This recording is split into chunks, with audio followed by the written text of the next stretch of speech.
In the quiet town of Dapitan, a chapter of resilience, creativity, and patriotism unfolds. This is the story of Jose Rizal, a man whose exile became a beacon of hope for a nation longing for freedom.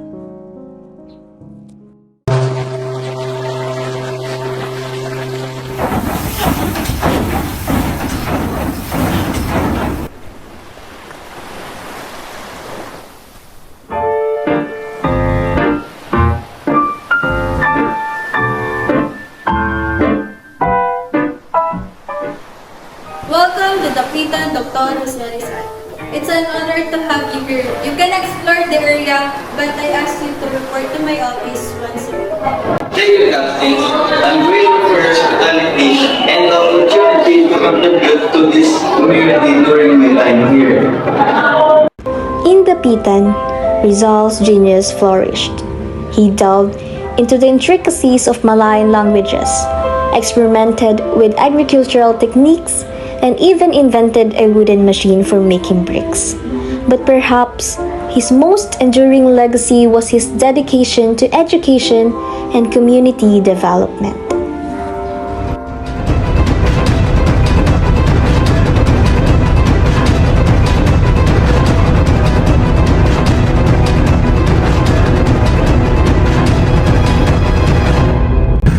Education is the key to liberation.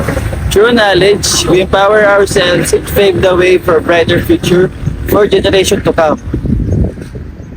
Amidst his various projects, Rizal's path crosses with George Toffer, a man suffering from an eye ailment, and his adopted daughter Josephine Bracken.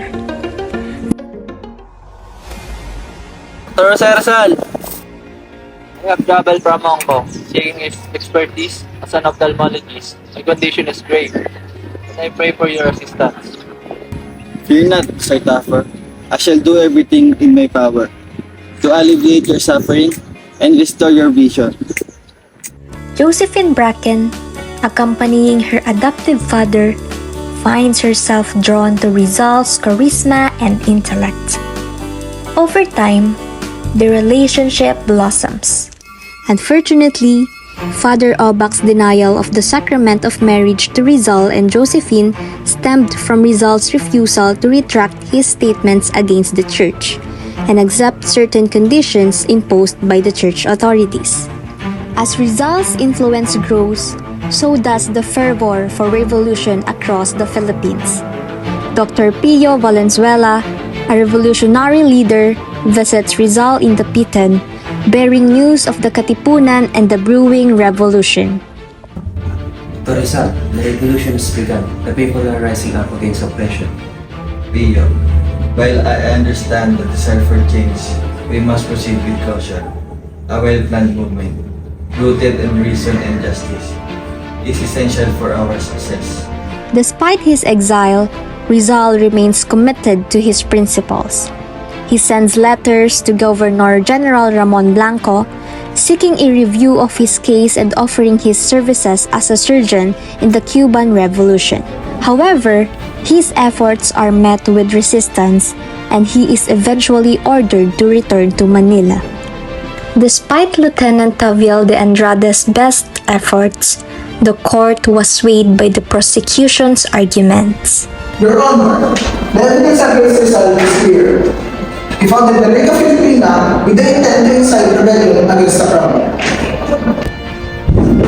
Your Honor, I deny these allegations. The Liga Filipina was formed to promote education and social reforms, not rebellion and sedition. The trial of Jose Rizal unfolded in a tense courtroom atmosphere. Lieutenant Luis Taviel de Andrade, Rizal's defense lawyer, spared no effort in his attempts to save his client from death. Your Honor, esteemed member of the court, I beseech you to consider the evidence before you with impartiality and fairness. Dr. Rizal is a man of honor and integrity, unjustly accused of a crime he did not commit. It is with a heavy heart that I decree the execution of Jose Rizal, a man of intellect and conviction. May his sacrifice serve as a warning to those who dare to challenge the authority of the crown. On December 28, 1896, Governor General Camilo de Polavieja signed the decree sealing Rizal's fate, ordering his execution by firing squad. In the quiet solitude of his confinement, Rizal reflects on his impending fate, finding solace in the words of his longest and final poem, Mi Ultimo Adios. To my beloved countrymen, I bid you a farewell with a heavy heart. Though my voice may be silenced, let my words echo through the annals of history, inspiring future generations to strive for freedom and justice. On December 29, 1896, Rizal's mother and sister visited him for a final farewell. There is something inside.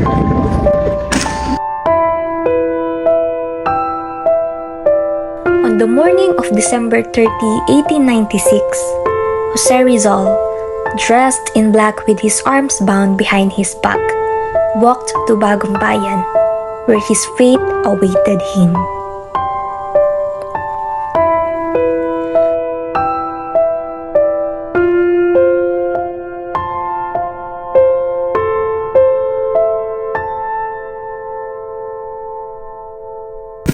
Consumatum est. Jose Rizal's journey came to an end.